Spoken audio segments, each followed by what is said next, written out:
Yeah, I guess they did. I heard them, and I'm so inquisitive. I had to run and look. No, I didn't. Trish did. She's like, "Oh, you know what's out there?" No, I heard a fire truck. I don't know what's going on. I don't, you know, don't get bothered with that kind of stuff. I guess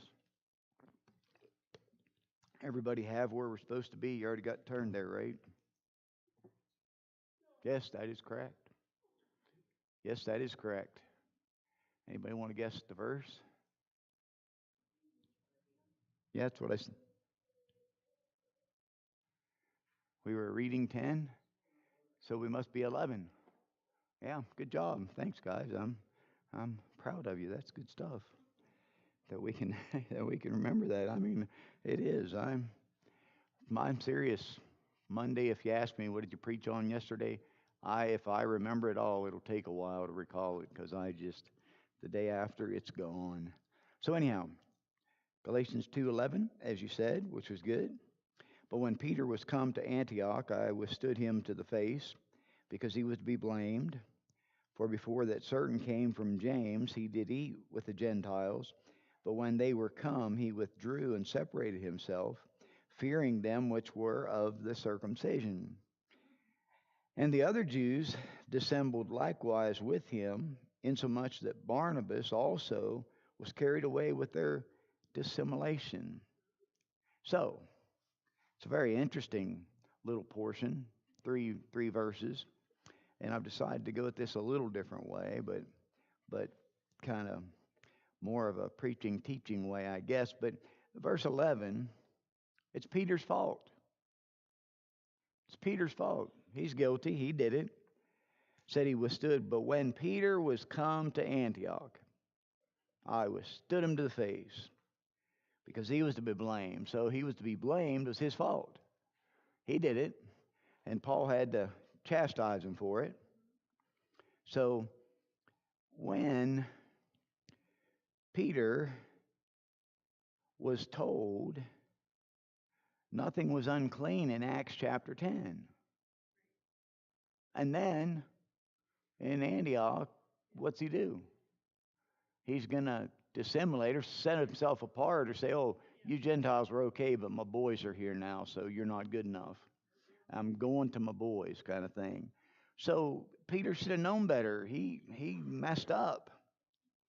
So verse 11, Peter's fault. Verse 12, Peter withdrew himself. He withdrew himself. That's kind of rude, wouldn't you say? You're all buddy, chummy with some guys, and then some others walk in, you just like, "See ya, wouldn't want to be ya," and off you go over here, with the rest. I mean, that's not really good. And verse 13, the very first part, and I'm giving you kind of an overview, then I'm going to go back just a bit. But he withdrew himself in 12, and then he was a bad influence to others in verse 13. So Peter, the one who said, "Thou art the Christ, the Son of the living God." And Jesus said, "Yes, flesh and blood hath not revealed this unto thee, Simon Bar-Jonah, but my Father which is in heaven, upon this rock I'll build my church." That Peter, that guy, messed up. Now, what does that tell us about people? Everybody messes up. Don't be surprised when somebody messes up. Don't be shocked. Don't be, "Oh, I can't believe it." Are they human? Then why wouldn't you be able to believe it? We're human. We mess up. Now, hopefully not on purpose, but here, bad influence. Now, that was the first part of 13, because it says, "And the other Jews dissembled likewise with him." So he got some followers doing a bad thing, but then something really bad happened. The son of consolation, Barnabas. Barnabas, the guy who took Paul, around and introduced him, the guy who helped early on, went with Peter. He removed himself too, because it says, "Insomuch that Barnabas also was carried away with their dissimulation." Peter was to blame. Can't point the finger, can't give it to anybody else. "Peter, it's your fault. You did it. You shouldn't have done it." So the weakness and inconsistency of the best of men, when left to themselves, out of an undue regard to the pleasing of men. That's why y'all have heard me say, and I will say all the time, if I offend you, sorry about that. But if it's between offending you and offending God, you're going to be the one that gets it. Because I'm not going to offend God to please you or anybody else, and you should be the same way. We have to be firm that way, because if you don't, what you do, you're to be blamed, and people who know you and care about you are going to kind of follow off. Even strong people who you think would never do are going to be swayed by the bad testimony and influence we can be if we're not careful. So we've got to be careful. Even the best, and that's why I said even the best of men, when left to themselves, if they're not careful, they find themselves trying to please people instead of God. Now, fortunately, not unfortunately, fortunately, I'm the pugnacious preacher. I like being combative and argumentative. That's okay with me. I don't have a problem being that. That's good. And it's not a problem where I have to, well, sorry to tell you, but no, I wouldn't be sorry. I'm telling you. So that's what Paul's doing to Peter, telling him to his face. The great force of bad examples. Think about it in your life over the years. The great force of a bad example. How many times? Even in high school, a lot of kids, man, they follow the crowd. The bad example, the influence, it's peer pressure is what we call it. Could be called stupidity, but we call it peer pressure. Why do you want to please those people anyhow? They don't really like you anyway. They only like you when you can give them something or do something for them. That's it. But we feel like, I wouldn't want to offend them. I wouldn't want to upset them. Well, yeah, upset them. Don't worry about it. Because bad examples, especially the examples of great men. There have been a lot of guys in the past 40 years that I've looked up to in ministry. Not put on a pedestal, but looked up to.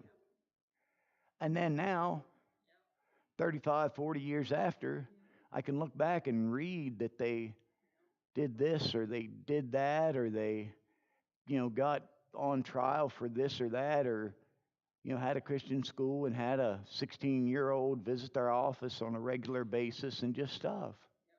And I'm like, holy cow. Surely that couldn't be true. Because at least you're taken back.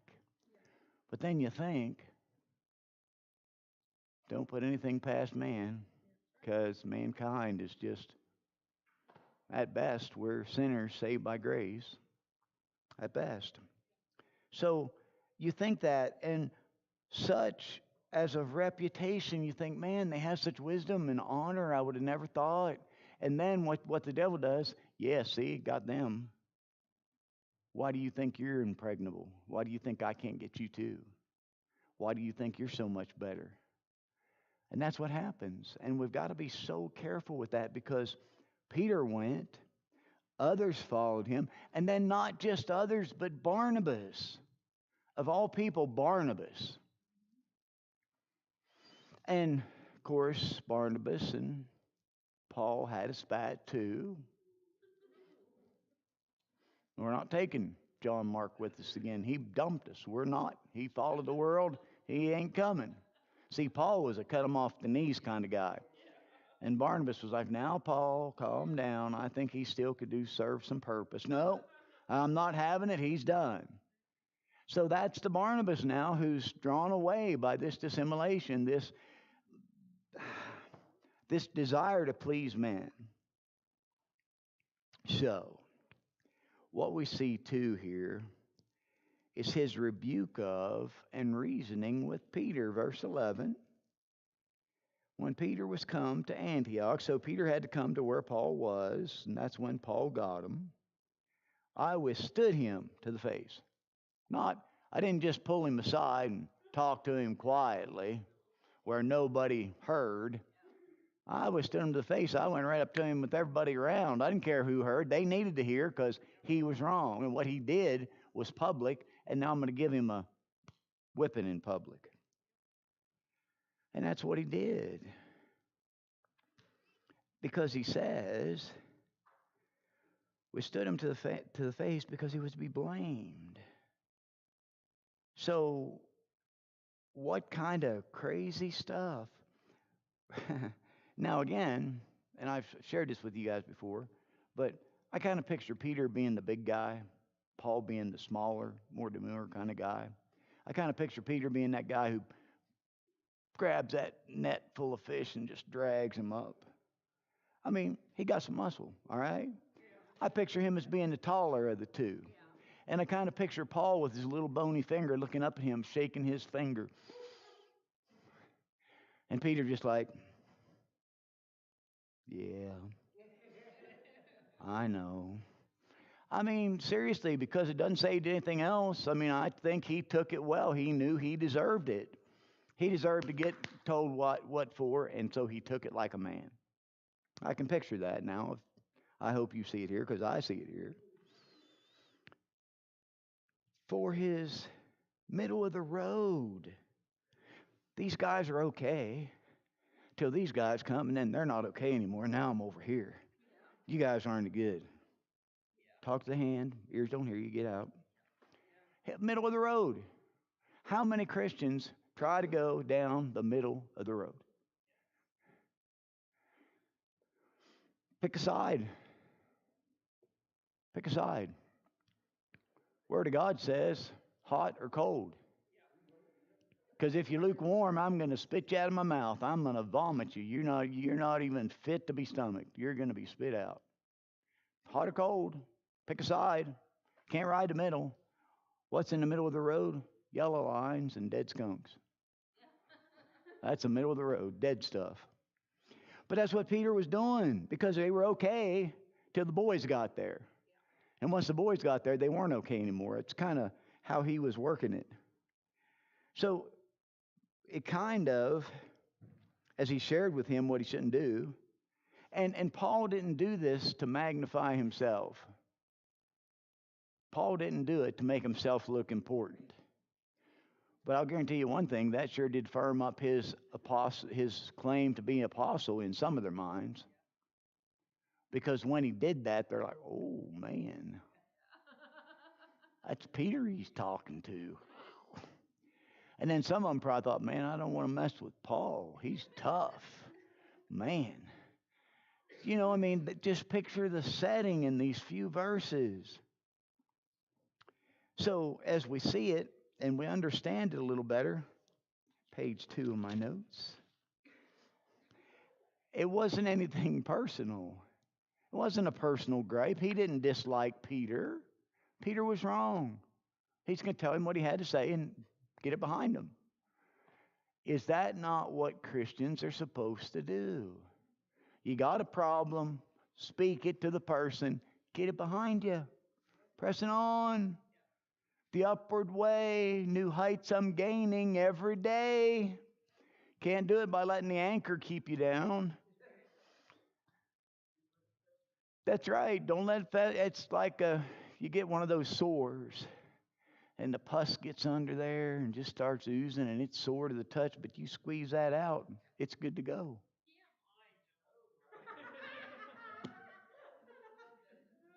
I have achieved my purpose tonight. All right. But I mean, think about it. What was Peter being? Big time, capital H, hypocrite. Big time hypocrite in what he was doing, without a doubt. Instead of keeping his eyes on Jesus, he was moved by men. And you might say, now, preacher, what? Verse 12, he withdrew and separated himself, fearing them which were of the circumcision. Yeah, he was afraid of them. He feared them. Oh, well, I don't want to upset the boys.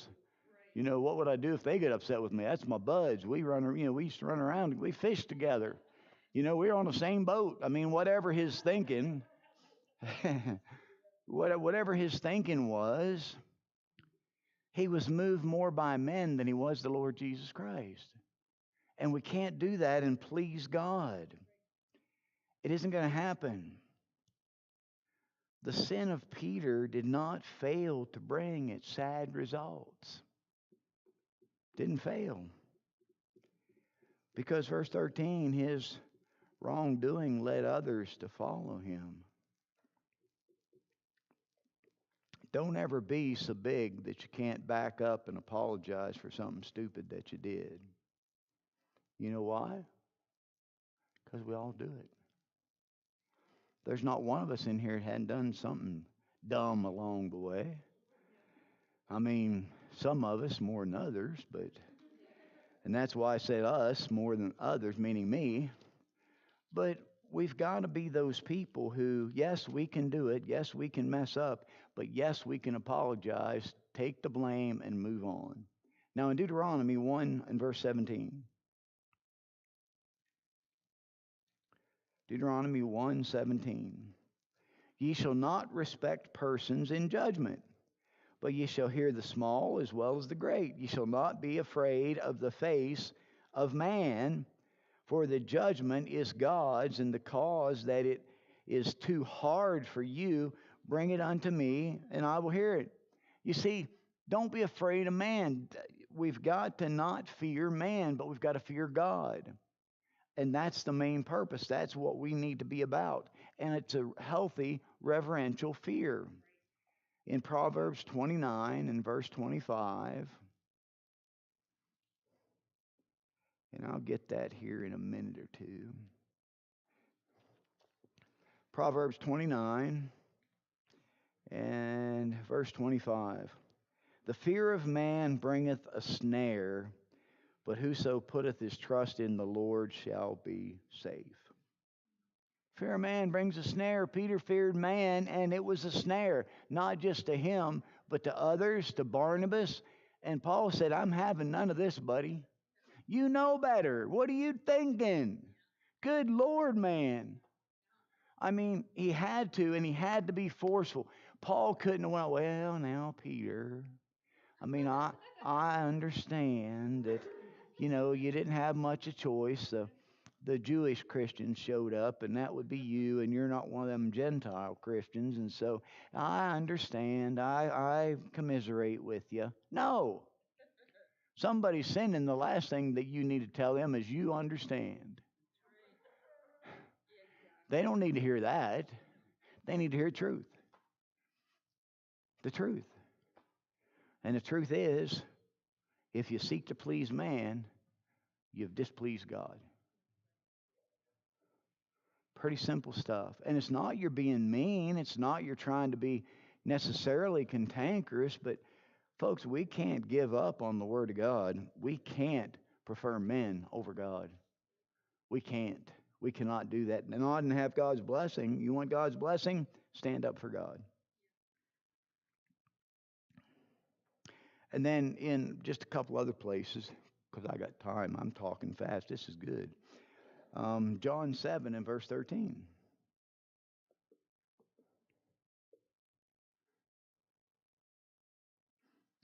And this is a negative type time again, because they feared man. Howbeit no man spake openly for him, meaning the Lord, for fear of the Jews.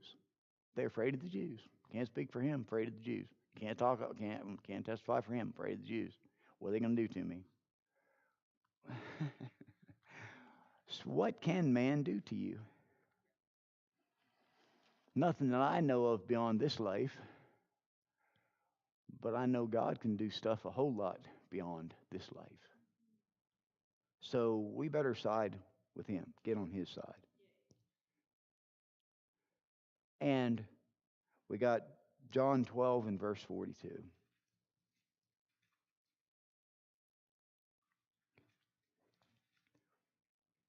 And here's the case. I mean, it's a lot of the Ichabod clubs in the world.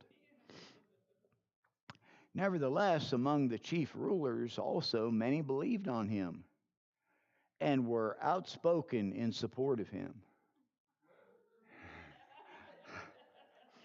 But because of the Pharisees, they did not confess him, lest they should be put out of the synagogue.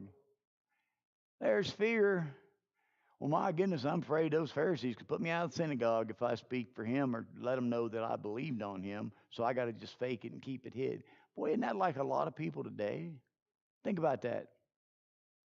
On the job, somebody asks you if you're a Christian. Oh, why? Did I do something? Did I say something? Your answer ought to be, yes, I am. Thanks for asking. Shouldn't be any. Yeah, guilty as charged. Yes, indeed. Can I tell you about Jesus? I mean, whatever we need to do. That's how it needs to be. Because if you don't, there goes your witness. There goes your testimony because you're afraid of people. I've told you, I'll say it one more time. Trish says I tell my stories too much. I apologize for that. But when you get old, you got a lot of stories that you really like. When I worked at J.C. Penney in Roanoke Rapids, North Carolina, and I was the youth pastor at a church there, kind of interim for the summer before back to Bible Institute in September. I had tracts and my little New Testament with me all the time, and I was talking to people that I worked with, people that were shopping, the whole thing. Boss lady was a lady, called me in, said, John, there's been some complaints about you pushing your religion on people. Okay. And you can't be doing that on the job. Oh, I can't? Really? Why? Well, now I understand you don't like that. My grandfather was a Southern Baptist preacher, and so I understand what you're saying. I said, I don't think you do understand what I'm saying. I don't think you do. And she said, well, we just can't do that at J.C. Penney. And I said, well, ma'am, then if I can't do that, I guess I should get me a job where I can do that. Because if I can't share Jesus with people, you're kind of stymieing who I am. Yeah, and I kind of had fun because I always like getting into it with bosses about stuff. That was good stuff. But seriously, guys, I had a Church of Christ pastor's wife, and a Jehovah's Witness all worked with me. And so I just had a mission field there, and I would talk to them, and I'm sure one of them's the ones that complained. I'm sure it was. But I didn't care. Yeah. Yeah, a Church of Christ pastor's wife and a Church of Christ pastor. Now, Church of Christ are big in Texas, but they're a cult. They are a false cult. They believe baptism saves. They don't believe faith in Christ saves. They believe baptism saves.